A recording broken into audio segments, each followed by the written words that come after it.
அனுசரணை வழங்குவோர் இப்போது 280 ரூபாவுக்கு சிக்னல் 160 கிராம் இலங்கையில் லாபகரமான விலையில் ஒரு பேக்.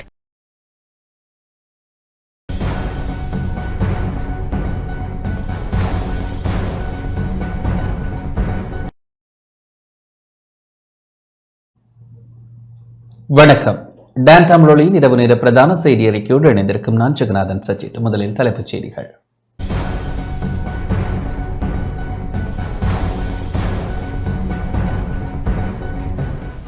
நாட்டில் தொடரும் கொலை கலாச்சாரத்திற்கு முற்றுப்புள்ளி வைக்க முடியாதா என எதிர்க்கட்சித் தலைவர் கேள்வி.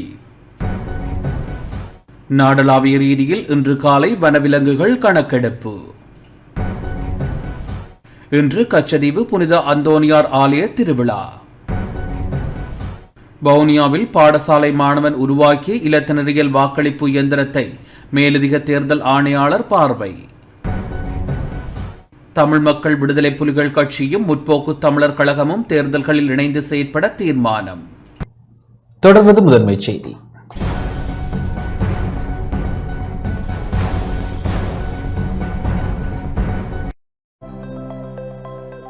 அனுசரணை வழங்குவோர் சில பந்தங்கள் வாழ்நாள் முழுவதற்கும் நிப்பான் சிமெண்ட்.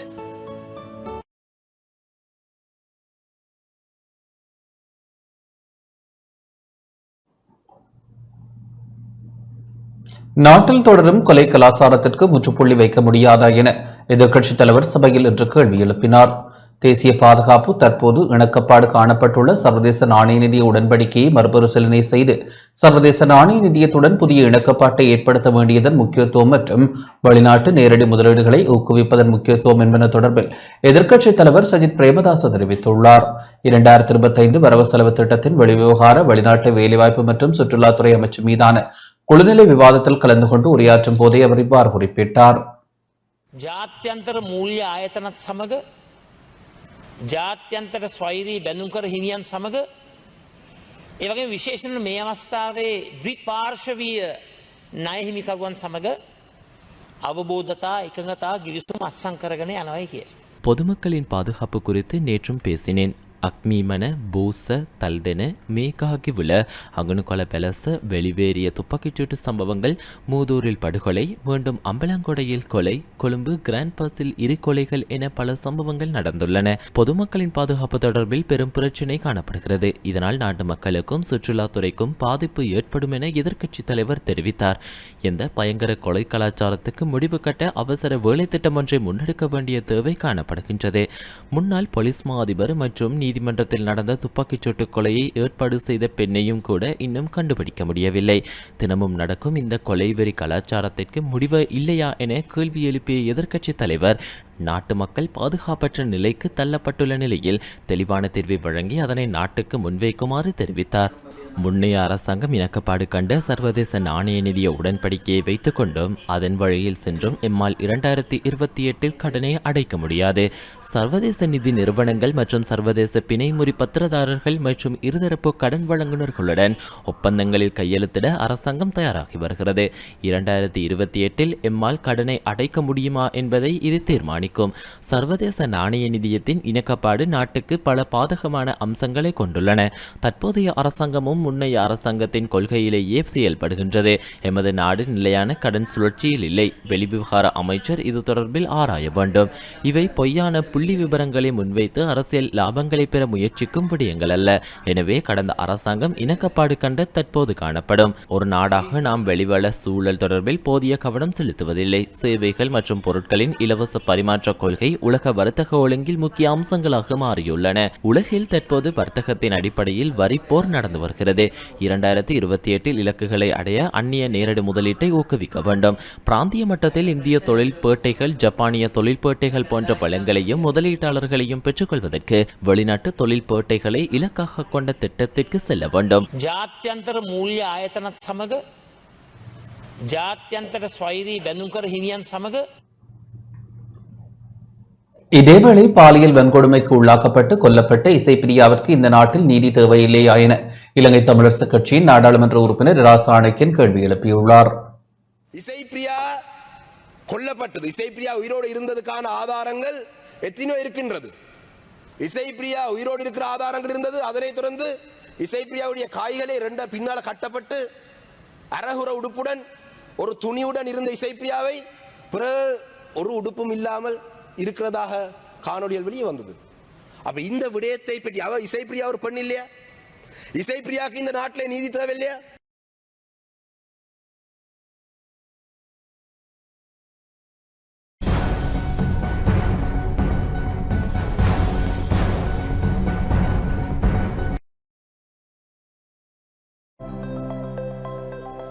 அனுசரணை வழங்கியோர் சில பந்தங்கள் வாழ்நாள் முழுவதற்கும் நிப்பான் சிமெண்ட்.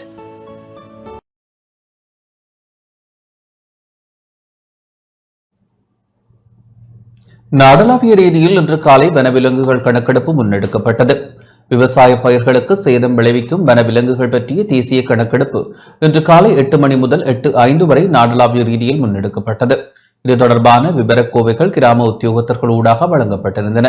குடியிருப்பாளர்கள் 5 நிமிடங்களுக்குள் ஆய்வு செய்து குரங்குகள், அணில்கள், முள்ளம்பன்றிகள், மயில்கள் எண்ணி தரவுகளை சமர்ப்பித்திருந்தனர்.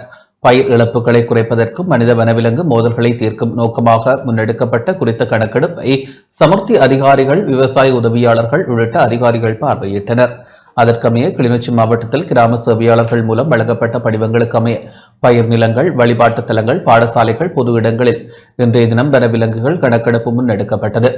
குரங்குகள், அணில்கள் மற்றும் மயில்களின் எண்ணிக்கை கணக்கிட்டு வழங்கப்பட்ட கணக்கெடுப்பு படிவத்தில் பதிவு செய்யப்பட்டன.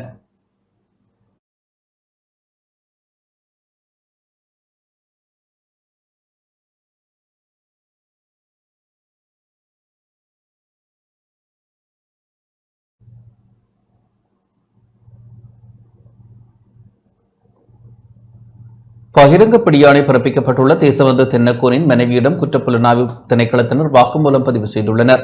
பகிரங்க பிடியாணை பிறப்பிக்கப்பட்டுள்ள முன்னாள் போலீஸ் மா அதிபர் தேசபந்து தென்னக்கோனின் மனைவி மற்றும் மகனிடம் குற்றப்புலனாய்வு திணைக்கள அதிகாரிகள் வாக்குமூலம் பதிவு செய்துள்ளனர்.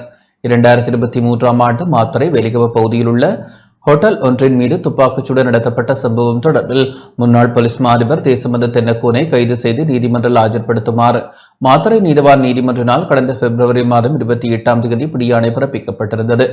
ஆனால் தேசபந்து தென்னக்கோன் தலைமறைவாக இருப்பதனால் அவருக்கு எதிராக மாத்தறை நீதவான் நீதிமன்றினால் கடந்த செவ்வாய்க்கிழமை பகிரங்க பிடியாணை பிறப்பிக்கப்பட்டது. அதனையடுத்து தேசபந்து தென்னக்கோனை கைது செய்ய போலீஸ் அதிகாரிகள் குழுக்களாக இணைந்து நடவடிக்கை எடுத்து வருகின்றனர். இந்த நிலையில் குற்றப்புலனாய்வு திணைக்கள அதிகாரிகள் தேசபந்து தென்னக்கோனின் மனைவி மற்றும் மகனிடம் கடந்த வியாழக்கிழமை வாக்குமூலம் பதிவு செய்துள்ளனர்.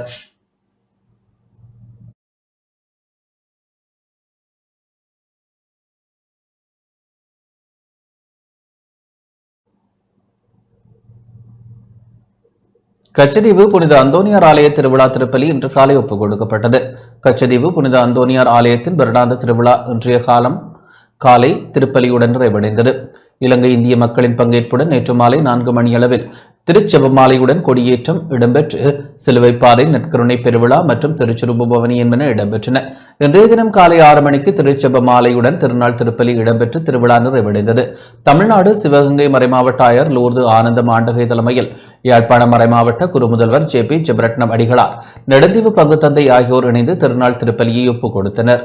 இந்தியா மற்றும் இலங்கையிலிருந்து வந்திருந்த பங்கு தந்தையர்கள், அருட் சகோதரிகள் உட்பட சுமார் 8000 பக்தர்கள் திருவிழாவில் கலந்து கொண்டனர்.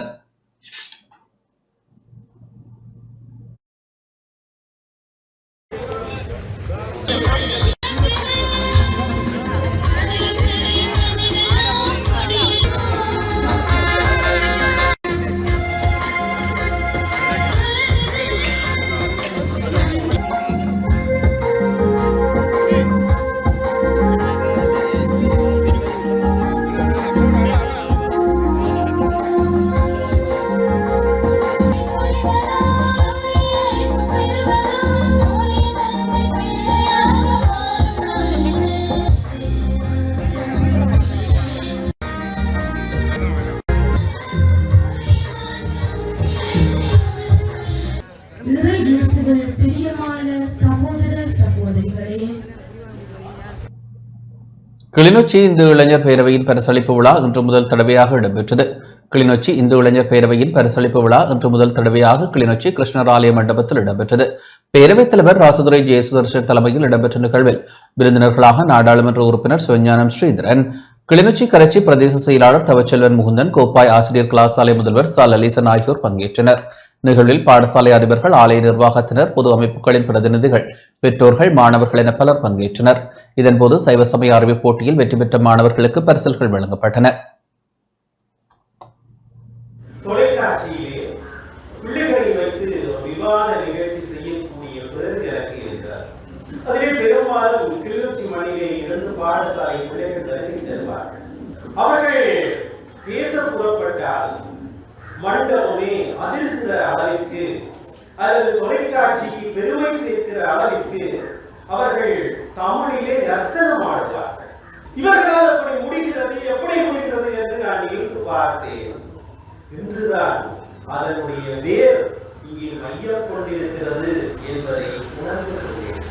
ஒரு சிறப்பு பேச்சாளருக்கு எந்தெந்த தகுதிப்பாடுகள் இருக்க வேண்டுமோ அத்தகைய தகுதிப்பாடுகள் எல்லாவற்றையும் கொண்டிருந்து மிகச் சிறப்பாகவே இந்த சபையிலே தங்களுடைய கருத்துக்களை விதைத்திருக்கிறார்கள். சமய மாற்றம் என்பது இன்றைக்கு நாங்கள் எதிர்கொள்கிற ஒரு மிகப்பெரிய சவால். எங்கள் மண்ணிலே எங்கள் தொன்மை சமயத்தை அழிப்பதற்கென்றே பல கங்கணம் கட்டியிருக்கிறார். அவர்களிடம் இருந்து எங்கள் சமயத்தவர்களை சமய உணர்வு பூர்வமாக பாதுகாக்க வேண்டிய ஒரு நிலை அல்லது உறுதி எங்கள் மத்தியிலே இருக்க வேண்டும். அந்த அறிவை, அடிப்படை உணர்வை கொடுக்கிற பணியை இந்து இளைஞர் மன்றங்களும் இந்து சமய பேரவைகளும் வழங்கி காக்க வேண்டும். அந்த உணர்வோடு தான் இந்த மன்றத்தை, இந்த அமைப்பை 1991 என்று சொன்னார்கள். அந்த காலத்திலே இருந்து வளர்த்தெடுத்திருக்கிறார்கள். வவுனியாவில் பாடசாலை மாணவன் உருவாக்கிய இலத்தினரியல் வாக்களிப்பு இயந்திரத்தை மேலதிக தேர்தல் ஆணையாளர் எஸ் அச்சுதன் இன்று பார்வையிட்டார். இலங்கையில் முதன்முறையாக இலத்தினரியல் வாக்களிப்பு இயந்திரத்தினூடாக வாக்களிப்பு மேற்கொண்டு வவுனியா மாணவன் சாதனை படைத்துள்ள நிலையில் தேர்தல் ஆணைக்குழுவின் மேலதிக ஆணையாளர் எஸ் அச்சுதன் இன்று மாணவனை பார்வையிட்டார். வவுனியா விபுலானந்தா கல்லூரிக்கு சென்ற குழுவினர் மாணவனின் கண்டுபிடிப்பை பார்வையிட்டனர். வவுனியா விபுலானந்தா கல்லூரி மாணவன் கபிலாஷ் அண்மையில் புத்தாக்க போட்டிக்காக உருவாக்கிய இலத்தினரியல் முறையிலான வாக்களிப்பு இயந்திரம் தேசிய மட்டத்தில் முதலிடத்தை பெற்றது. அதனையடுத்து இந்த இலத்தினரியல் வாக்களிப்பு இயந்திரத்தை பயன்படுத்த மாணவர் பாராளுமன்ற தேர்தலுக்கான வாக்களிப்பு இடம்பெற்றது. மாணவனால் கண்டுபிடிக்கப்பட்ட இந்த இலத்தினரியல் வாக்களிப்பு இயந்திரம் இலங்கையில் தேர்தலுக்கு பயன்படுத்தப்பட்ட முதல் சந்தர்ப்பம் இதுவாகும். இலங்கை தேர்தல் முறையில் கடதாசி பாவனை இல்லாத இலத்தினரியல் வாக்களிப்பு முறையை அறிமுகப்படுத்த வேண்டும் என்கின்ற நோக்கோடு குறித்த மாணவனால் உருவாக்கப்பட்ட இந்த பொறிமுறை முதன்முறையாக மாணவர் பாராளுமன்ற தேர்தலுக்கு பயன்படுத்தப்பட்டது. இந்த நிலையில் இலத்தினரியல் வாக்களிப்பு இயந்திரம் தொடர்பாக அறிந்து கொண்ட மேலதிக தேர்தல் ஆணையாளர் குழுவினர் இன்று வவுனியா சென்று பார்வையிட்டதுடன் அதன் செயல்முறை தொடர்பாகவும் அறிந்து கொண்டு மாணவனுக்கு பாராட்டு தெரிவித்தனர். அத்துடன் வாக்களிப்பு இயந்திரத்தை மேலும் விருத்தி செய்வது தொடர்பாகவும் ஆலோசனைகளை வழங்கியதுடன் எதிர்காலத்தில் தேர்தல் பயிற்சிகளில் பயன்படுத்துவது குறித்து தமது ஆணைக்குழுவுடன் கலந்தாலோசிப்பதாகவும் தெரிவித்தனர். இந்த சந்தர்ப்பத்தில் வவுனியா உதவி தேர்தல் ஆணையாளர் அமல்ராஜ், பாடசாலை பிரதி அதிபர்களான திருமதி சுரேந்திரன், எஸ் தர்ஷன், பாடசாலை ஆசிரியர்கள், உயர்தர மாணவர்கள், மாணவனின் பெற்றோர், பழைய மாணவர் சங்கத்தினர் ஆகியோர் இணைந்திருந்தனர்.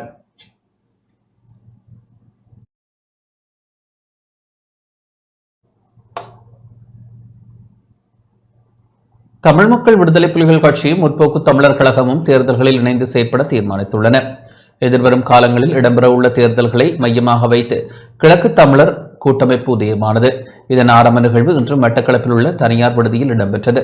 முன்னாள் ராஜாங்க அமைச்சர்களான சதாசிவம் வியாழேந்திரன் மற்றும் சிவநேசத்துறை சந்திரகாந்தன் ஆகியோர் கலந்து கொண்டதுடன் புரிந்துணர்வு ஒப்பந்தங்களையும் பகிர்ந்து கொண்டனர். தமிழ் மக்கள் விடுதலை புலிகள் கட்சியின் செயலாளர் பு பிரசாந்தன், முற்போக்கு தமிழர் கழகத்தின் செயலாளர் ரோஸ்மன் ஆகியோர் புரிந்துணர்வு ஒப்பந்தத்தில் கைச்சாத்திட்டனர். உள்ளூராட்சி தேர்தல்களில் வேட்பாளர்களின் பங்கீடு சம்பந்தமாகவும் கலந்துரையாடல்கள் இடம்பெற்றன. எதிர்வரும் வாரங்களில் மேலும் பல கட்சிகள் இந்த கூட்டமைப்பின் கீழ் இணைய உள்ளதாகவும் அரசியல் கட்சிகள், சிவில் அமைப்புகள் கிழக்கு மாகாண மக்களின் நலன் கருதி இக்கூட்டமைப்பில் இணைந்து கொள்ளுமாறு முன்னாள் ராஜாங்க அமைச்சர்கள் அழைப்பு விடுத்துள்ளனர்.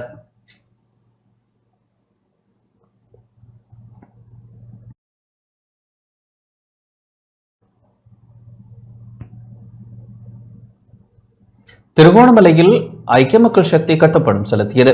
திருகோணமலை மாவட்டத்தின் 13 உள்ளூராட்சி மன்றங்களுக்கும் ஐக்கிய மக்கள் சக்தி சார்பில் போட்டியிடும் வேட்பாளர்களுக்கான கட்டுப்பணம் மாவட்ட தேர்தல் அலுவலகத்தில் செலுத்தப்பட்டது. நாடாளுமன்ற உறுப்பினர் இம்ரான் மஹரூப் தலைமையில் கட்டுப்பணம் செலுத்தப்பட்டது. குறிப்பாக மாற்றத்தை எதிர்பார்த்து வாக்களித்த மக்களுக்கே மீண்டும் ஒரு மாற்றம் தேவைப்படுகின்ற இந்த சூழலிலே அந்தந்த பிரதேசங்களுக்கு பல விடயங்கள் இன்று அவர்கள் எதிர்பார்த்து கொண்டிருக்கின்றார்கள். அந்த அடிப்படையிலே நாங்கள் இம்முறை திருகோணமலை மாவட்டத்திலே ஐக்கிய மக்கள் சக்தியின் சார்பாக 13 உள்ளூராட்சி மன்றங்களிலும் தனித்து நாங்கள் போட்டியிடுகின்றோம். அம்பாறை மாவட்டத்தில் உள்ளூராட்சி மன்ற தேர்தலில் போட்டியிடுவதற்கான கட்டுப்பணத்தை இலங்கை தமிழரசுக் கட்சி செலுத்தியது. அம்பாறையில் தேர்தல் இடம்பெறவுள்ள 6 உள்ளூராட்சி மன்றங்களுக்கும் தமிழரசுக் கட்சியால் கட்டுப்பணம் செலுத்தப்பட்டது. நாடாளுமன்ற உறுப்பினர் கவேந்திரன் கோடீஸ்வரன் தலைமையில் முன்னாள் நாடாளுமன்ற உறுப்பினர் கலையரசர், கல்முனை தொகுதி தலைவர் நிதான்சன் உட்பட தமிழரசுக் கட்சியின் முக்கியஸ்தர்களும் கட்டுப்பணம் செலுத்தும் நிகழ்வில் பங்கேற்றனர்.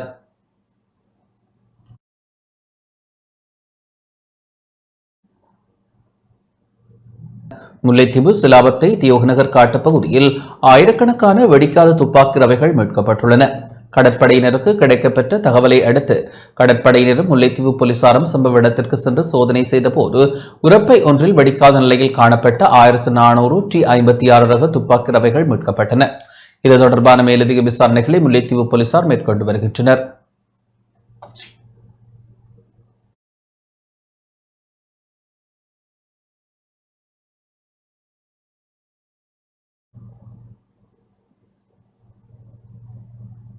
கொழும்பு கிராண்ட் பாஸ் பகுதியில் சகோதரர்கள் 2 வெட்டி கொலை செய்யப்பட்டுள்ளனர். கொழும்பு கிராண்ட் பாஸ் போலீஸ் பிரிவிற்குட்பட்ட வெகரகொடல்ல பிரதேசத்தில் கூறிய ஆயுதங்களால் தாக்கப்பட்டு 2 சகோதரர்கள் கொலை செய்யப்பட்டுள்ளதாக கிராண்ட் பாஸ் போலீசார் தெரிவித்தனர். இந்த கொலை சம்பவம் இன்று இடம்பெற்றுள்ளது. இரு தரப்பினருக்கு இடையில் ஏற்பட்ட தகராறு காரணமாக இந்த தாக்குதல் இடம்பெற்றுள்ளதாக போலீசாரின் விசாரணையில் தெரியவந்துள்ளது. தாக்குதலில் காயமடைந்த 2 சகோதரர்களும் கொழும்பு தேசிய வைத்தியசாலையில் அனுமதிக்கப்பட்ட பின்னர் உயிரிழந்துள்ளதாக போலீசார் தெரிவித்தனர். 23 மற்றும் 24 வயதுடைய 2 சகோதரிகளே கொலை செய்யப்பட்டுள்ளனர். இந்த கொலை சம்பவம் தொடர்பில் சந்தேக நபர்கள் எவரும் இதுவரை கைது செய்யப்படவில்லை என போலீசார் மேலும் தெரிவித்தனர். இது தொடர்பான மேலதிக விசாரணைகளை கிராண்ட் பாஸ் போலீசார் மேற்கொண்டு வருகின்றனர்.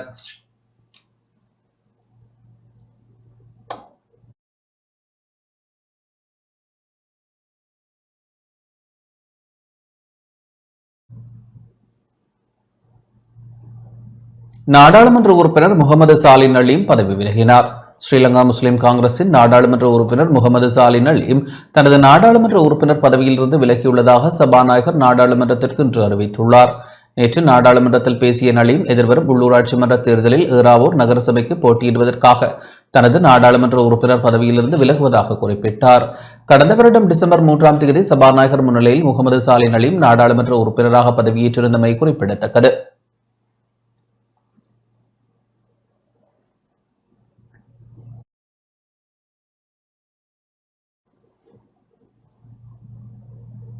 முதியோர்களுக்கு மாதாந்தம் 3000 ரூபாய் கொடுப்பனவு வழங்கப்பட உள்ளது. 70 வயதினை பூர்த்தி செய்த குறைந்த வருமானமுடைய முதியோர்களுக்கு 3000 ரூபாய் மாதாந்த கொடுப்பனவு வழங்க தீர்மானிக்கப்பட்டுள்ளது. அஸ்வஸ்ம குடும்பத்திற்குள் இருக்கும் 70 வயதினை பூர்த்தி அடைந்த முதியோர்களுக்கு 2024ஆம் ஆண்டு நவம்பர் மாதத்திலிருந்து நலன்புரி நன்மைகள் சபையின் மூலம் நேரடியாக வைப்புச் சீட்டு முறைமைகளின் கீழ் அஸ்வஸ்ம கணக்கிற்கு குறித்த உதவி கொடுப்பனவு வங்கிக் கணக்கில் வரவு வைக்கப்படும். இதன்படி அஸ்வஸ்ம குடும்பத்திற்குள் இருக்கும் முதியோர்கள் தவிர்த்து இதுவரையில் கொடுப்பனவு பெற்று வரும் முதியோர்களுக்கு மாத்திரம் தபால் உபதபால் அலுவலகங்களின் ஊடாக கொடுப்பனவு செலுத்துவதற்கான நடவடிக்கைகள் மேற்கொள்ளப்பட்டு வருகின்றன. 2025ஆம் ஆண்டு மார்ச் மாத கொடுப்பனவு மற்றும் நிலுவை கொடுப்பனவை தபால் உபதபால் அலுவலகங்களின் ஊடாக மார்ச் மாதம் 20ஆம் தேதியிலிருந்து செலுத்துவதற்கு தேவையான நடவடிக்கைகள் மேற்கொள்ளப்பட்டுள்ளமை குறிப்பிடத்தக்கது.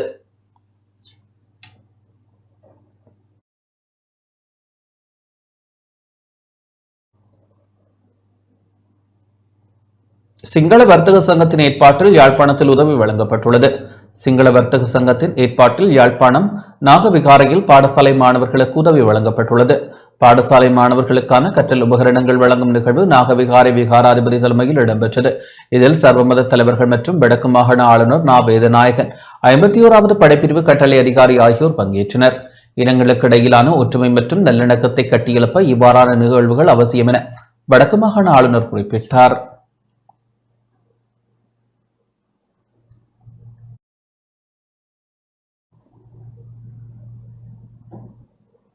மட்டக்களப்பு வலயக்கல்வி அலுவலக அழகியல் பிரிவு நடாத்திய கலாசார விழா சிறப்பாக இடம்பெற்றது. மட்டக்களப்பு வலயக்கல்வி அலுவலக அழகியல் பிரிவு நடாத்திய கலாசார விழா ஆனைப்பந்தி ஸ்ரீ சித்தி விக்னேஸ்வரா ஆலயம் ஒன்றில் இன்று இடம்பெற்றது. அழகியல் பிரிவு உதவி கல்வி பணிப்பாளர் மலர்வழி சிவஞான சோதிக்குருவின் ஒருங்கிணைப்பில் வலயக்கல்வி பணிப்பாளர் ஷாமினி ரவிராஜ் தலைமையில் இடம்பெற்ற கலாசார நிகழ்வில் பிரதம அதிதியாக கிழக்கு மாகாண கலாசார அலுவல்கள் திணைக்களம் மாகாண பணிப்பாளர் எஸ் நவநீதன் கலந்து கொண்டார்.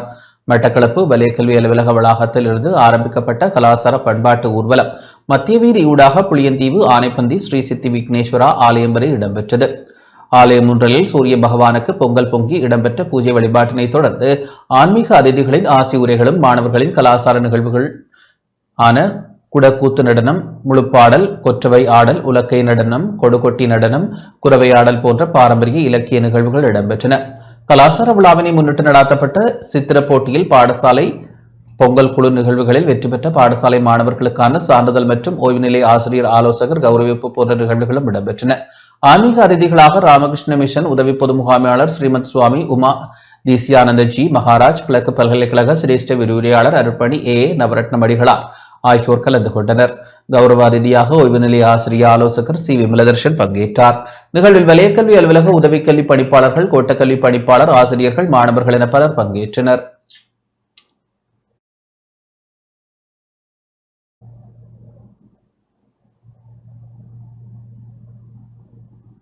அம்பாறை மாவட்டத்தில் பெரும்போக நெற்செய்கையின் அறுவடை பணிகள் மீண்டும் இடம்பெறுகின்றன. அம்பாறை மாவட்டத்தில் அண்மையில் பெய்த மழையால் இடைநிறுத்தப்பட்ட நெல் அறுவடை பணிகள் காலநிலை சீரடைந்த நிலையில் மீண்டும் ஆரம்பிக்கப்பட்டுள்ளன.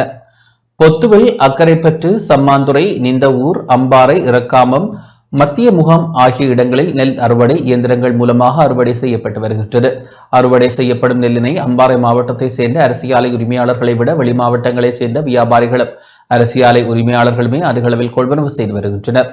காலநிலை மாற்றம், விலைவாசி காரணமாக எதிர்பார்த்த விளைச்சல் கிடைக்கவில்லை என விவசாயிகள் கவலை தெரிவிக்கின்றனர்.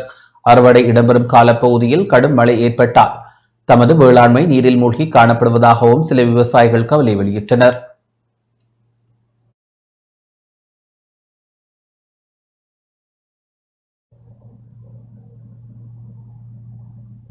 வவுனியாவில் கவி சக்கரவர்த்தி கம்பரின் நினைவு தினம் இன்று அனுஷ்டிக்கப்பட்டது.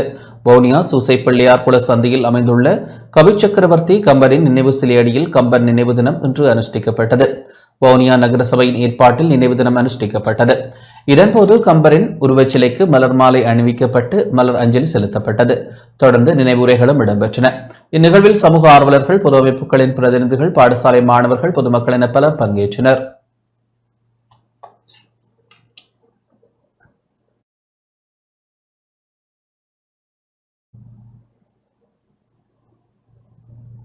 திருகோணமலையில் காரைக்கால் அம்மையார் மற்றும் திருவள்ளுவர் குருபூசை நிகழ்வுகள் சிறப்பாக இடம்பெற்றன. இந்து கலாசார அலுவல்கள் திணைக்களத்தின் வழிகாட்டலுடன் திருகோணமலை மாவட்ட செயலகம், திருகோணமலை மாவட்ட அறநர்கள் சங்கம் இணைந்து நடத்திய காரைக்கால் அம்மையார் மற்றும் திருவள்ளுவர் குருபூசை நிகழ்வு இன்று காலை திருகோணமலை விஸ்வநாத சுவாமி ஆலய அன்னதான மண்டபத்தில் சிறப்பாக இடம்பெற்றது.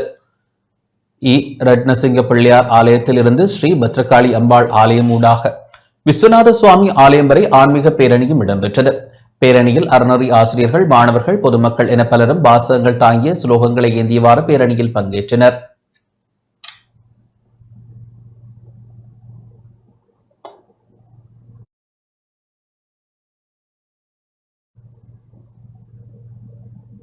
செய்திகள் தொடர்கின்றன. கிளிநொச்சி பளைப்பகுதியில் நேற்றிரவு இடம்பெற்ற விபத்தில் ஒருவர் உயிரிழந்துள்ளார்.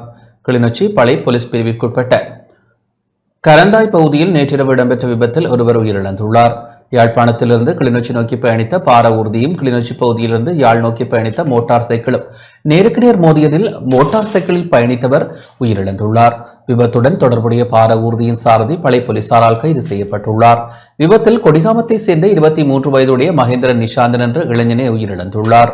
விபத்து தொடர்பான மேலதிக விசாரணைகளை பளை போலீசார் முன்னெடுத்து வருகின்றனர்.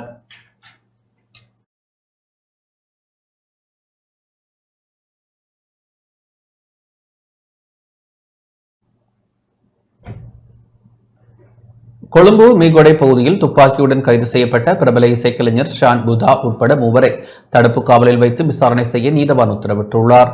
கொழும்பு மீகொடை அரளிய தோட்ட பகுதியில் துப்பாக்கியுடன் கைது செய்யப்பட்ட பிரபல இசைக்கலைஞர் ஷான் புதா என்று அழைக்கப்படும் அமில கொஷான் குணரத்ன உட்பட 3 7 நாட்கள் தடுப்பு காவலில் வைத்து விசாரணை செய்ய மாத்தறை நீதவான் உத்தரவிட்டுள்ளார். மாத்தறை பகுதியில் இடம்பெற்ற துப்பாக்கிச் சூட்டு சம்பவத்துடன் தொடர்புடைய துப்பாக்கியொன்று பிரபல இசைக்கலைஞரிடம் இருப்பதாக போலீசாருக்கு தகவல் கிடைத்தது. அதனையடுத்து மாத்தறை குற்றப்புலனாய்வு பிரிவினர் இணைந்து நேற்று பிரபல இசைக்கலைஞரின் வீட்டை சோதனையிட்ட போது துப்பாக்கி மீட்கப்பட்டதுடன் இசைக்கலைஞர் ஷான் புதா உட்பட 3 கைது செய்யப்பட்டனர். சந்தேக நபர்களில் இசைக்கலைஞர் ஷான் புதா என்பவரின் முகாமையாளரும் மன்னார் போலீஸ் நிலையத்தில் கடமையாற்றும் 27 வயதுடைய போலீஸ் கான்ஸ்டபிள் ஒருவரும் அடங்குகின்றனர். இந்த சந்தேக நபர்கள் 3 நேற்று மாத்தறை நீதவான் முன்னிலையில் ஆஜர்படுத்தப்பட்ட வேளை 7 நாட்கள் தடுப்பு காவலில் வைக்க உத்தரவிடப்பட்டது.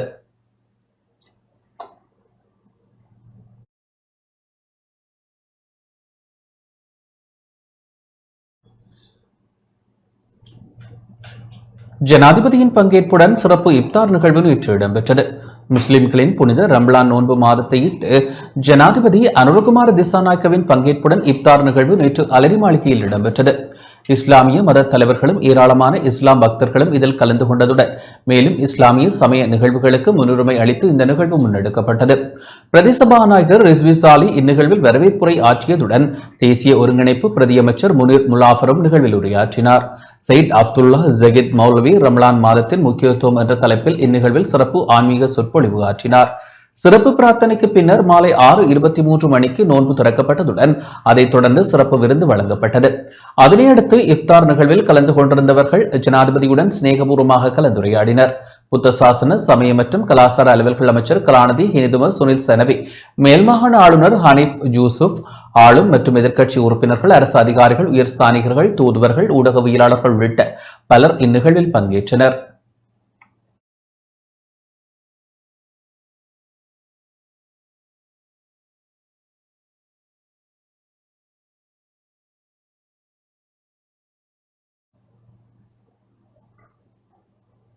யாழ்ப்பாணம் கொக்குவில் இந்து முன்பள்ளியில் புதிய மாணவர்கள் வரவேற்கப்பட்டனர். யாழ்ப்பாணம் கொக்குவில் இந்து முன்பள்ளியின் 2025ஆம் ஆண்டிற்கான புதிய மாணவர்களை வரவேற்கும் நிகழ்வு கொக்குவில் மத்திய சனசமூக நிலையத்தின் தலைவர் பிரதாபன் தலைமையில் கொக்குவில் இந்து கல்லூரியின் பஞ்சலிங்கம் அரங்கில் இடம்பெற்றது. நிகழ்வில் யாழ்ப்பாண வலயக்கல்வி அலுவலகத்தின் முன்பள்ளி உதவிக்கல்வி பணிப்பாளர் தம்பிராசா சிவகுமார் பிரதம விருந்தினராக கலந்து கொண்டார். இதன்போது விருந்தினர்களும் மாணவர்களும் மங்கள வாத்தியங்களுடன் மாலை அணிவித்து வரவேற்கப்பட்டனர். அதனைத் தொடர்ந்து மங்கள விளக்கேற்றலுடன் நிகழ்வுகள் ஆரம்பமாகி இடம்பெற்றன. மாணவர்களின் கலை நிகழ்வுகளும் இடம்பெற்றிருந்தன. தொடர்ந்து விருந்தினர் உரைகள் இடம்பெற்று நினைவு சின்னங்களும் வழங்கி வைக்கப்பட்டன.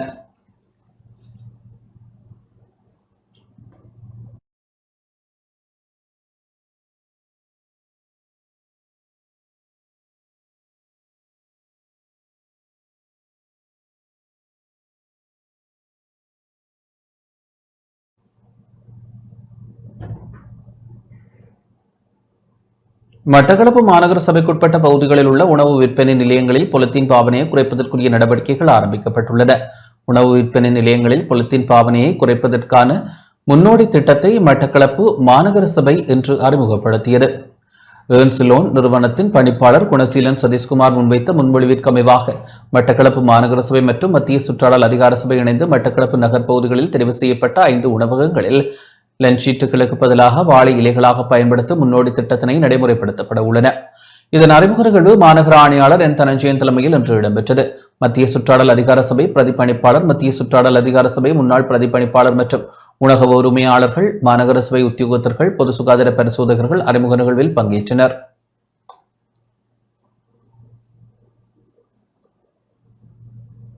மட்டக்களப்பு மாநகர சபை அதன் கீழ் பரிபாலிக்கப்படும் உணவு நிலையங்களில் இருந்து மதிய உணவின் போது லஞ்ச் ஷீட் பாவிப்பதை குறைப்பதற்கான நடவடிக்கையை ஏற்படுத்தியுள்ளது. அந்த அடிப்படையில் ஏர்ன்சிலோன் என்ற நிறுவனத்தோடு இணைந்து அவர்களூடாக வாழை இலையை அந்த கடைகளுக்கு சப்ளை செய்து அந்த கடைகளில் முதல் கட்டமாக இருந்து சாப்பிடுபவர்களுக்கு அந்த லஞ்ச் ஷீட்டுக்கு பதிலாக வாழை இலையை பயன்படுத்தி அந்த லஞ்ச் ஷீட்டை நாங்கள் குறைப்பாக நடவடிக்கை ஏற்படுத்தியுள்ளோம். அந்த வகையில் 5 கடைகள் மட்டக்களப்பு மாநகர சபை எல்லைக்குள் தெரிவு செய்யப்பட்டுள்ளது. முதல் கட்டமாக அந்த 5 கடைகளிலும் வாழை இலையை மாத்திரம் பயன்படுத்தி உணவுகள் பரிமாறப்படும். இதன் மூலம் அந்த லஞ்ச் ஷீட்டை சூழலுக்கு போய் அதால் ஏற்படுத்தக்கூடிய அந்த தாக்கங்களை நாங்கள் குறைக்க முடியும். அதே நேரம் வாழை இலையில் சாப்பிடும் போது அதற்கான ஒரு தனிப்பட்ட கேள்வி காணப்படுகின்றது. நிறைய கஸ்டமர் அப்படியான கடைகளுக்கு உணவுகளுக்காக செல்ல வேண்டி ஏற்படும். ஆகவே இந்த திட்டத்தினை மட்டக்களப்பு என்வாயன்மெண்ட் அத்தாரிட்டியும் மட்டக்களப்பு மாநகர சபையும் இணைந்து செயற்படுத்த திட்டமிட்டுள்ளது. இதன் மூலம் எதிர்காலத்தில் படிப்படியாக எல்லா கடைகளையும் லஞ்ச் சீட் இல்லாமல் வாழை இலையை பயன்படுத்துகின்ற ஒரு நிலைமை ஏற்படுகின்றது. நான் நினைக்கிறேன் இலங்கையில் முதல் முறையாக மட்டக்களப்பு மாவட்டத்தில் மட்டக்களப்பு மாநகர சபை இந்த ஒரு திட்டத்தை ஆரம்பிப்பதை ஏற்று நான் பெருமை கொள்கின்றேன். மட்டக்களப்பு ஏறாவூர் நாகலிங்கேஸ்வரர் ஆலயத்தின் திருவுருவச் சிலைகள் திருடப்பட்டுள்ளன. மட்டக்களப்பு ஏறாவூர் ரிசி குவார்டர்ஸ் பகுதியில் அமைந்துள்ள நாகலிங்கேஸ்வரர் ஆலயத்தின் தற்காலிக மூலஸ்தானம் உடைக்கப்பட்டு சிலைகள் பூஜை பொருட்கள் என்பன திருடப்பட்டுள்ளன. ஆலயத்தின் உண்டியலும் உடைக்கப்பட்டு பணமும் திருடப்பட்டுள்ளது.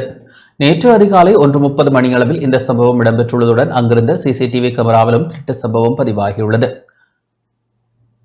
ஆலய மூலஸ்தானத்தினுள் இருந்த வெண்கலத்திலான நாக சிலை, பிள்ளையார் சிலை, விளக்குகள் உள்ளிட்ட பூஜை பொருட்களும் உண்டியலும் இனம் தெரியாத நபர்களால் திருடப்பட்டன. ஆலய உண்டியல் ஆலயத்தின் முன்பக்க வளாகம் ஒன்றினுள் கிடப்பதையும் பிரதேசவாசிகள் அவதானித்துள்ளனர். இதுவரை திருட்டு சம்பவம் தொடர்பாக வெறுமினம் காணப்படவில்லை என்பதுடன் இது தொடர்பாக ஏறாவூர் போலீஸ் நிலையத்திலும் ஆலய நிர்வாகத்தினரால் முறைப்பாடு செய்யப்பட்டுள்ளது.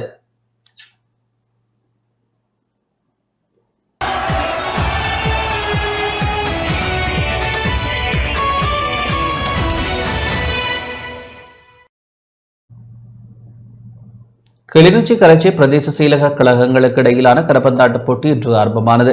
கிளிநொச்சி கரைச்சி பிரதேச செயலக விளையாட்டுக் கழகங்களுக்கு இடையிலான கரப்பந்தாட்ட தொடர் கிளிநொச்சியில் உள்ள வடக்கு மாகாண விளையாட்டு கட்டட தொகுதியின் உள்ளக அரங்கில் இன்று ஆரம்பமானது.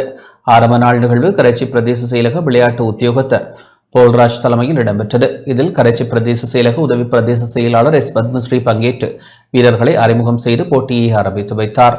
அந்த வகையில் இந்த கரப்பந்தாட்ட போட்டியில் 18 கழகங்கள் பங்கு பெற்றுகின்றன.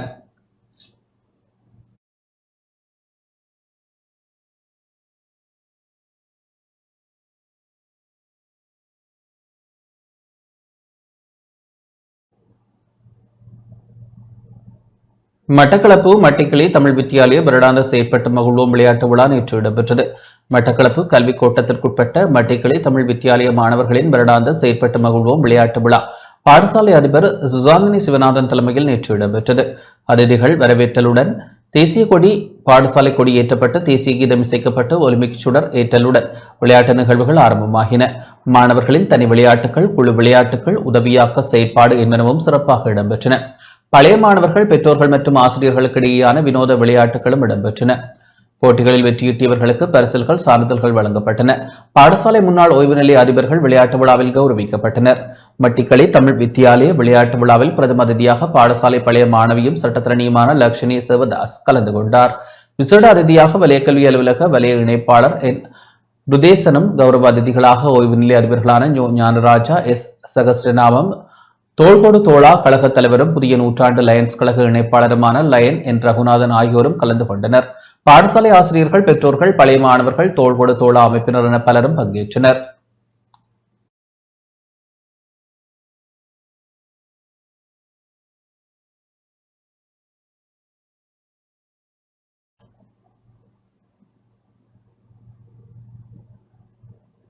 தொடர்வது வர்த்தக வாணிப செய்திகள்.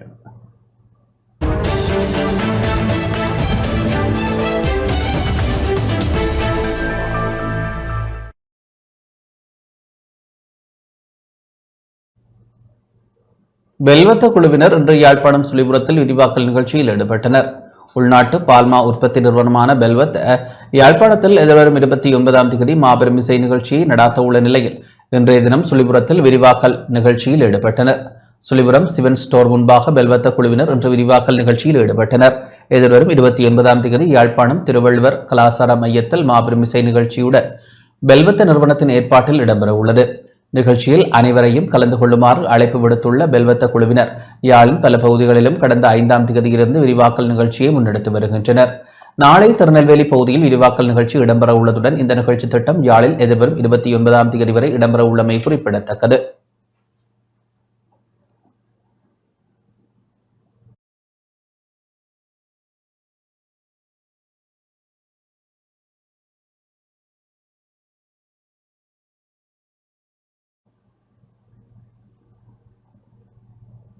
இத்துடன் இந்த செய்தி அறிக்கை நிறைவடைகின்றது. வணக்கம்.